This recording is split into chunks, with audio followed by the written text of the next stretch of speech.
hashay, makkapoya, o'tli mahsulotlarni maydalash uchun uy sharoitida 220 tokda ishlaydigan Xitoy zavodskiy drobilkalarimiz sizlarga ma'lumotini berib o'tamiz.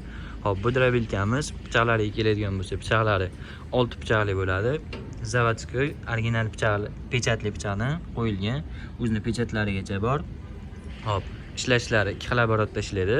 Skorlari 2 ta skori bor. Vallari quyilgan. Quyma vallardan bo'ladi. Bunga itarib turishingiz shart emas. Qo'l bilan tiysa o'zi olib kirib chiqarib beradi.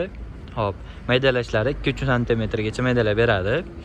Hop, endi buni eniga keladigan bo'lsa, eni 30 sm lik kattasidan bo'ladi. Buni 25 sm lik kichkina variantlari ham bor. Hop, tunukalari yupqa tunuka emas, qovurg'ali, qattiqroq tunukadan qilingan.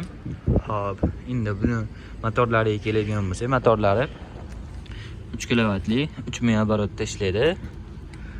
O'zini zavodskiy kabellarigacha bor. Datchilari tokizni ko'rsatib turadi.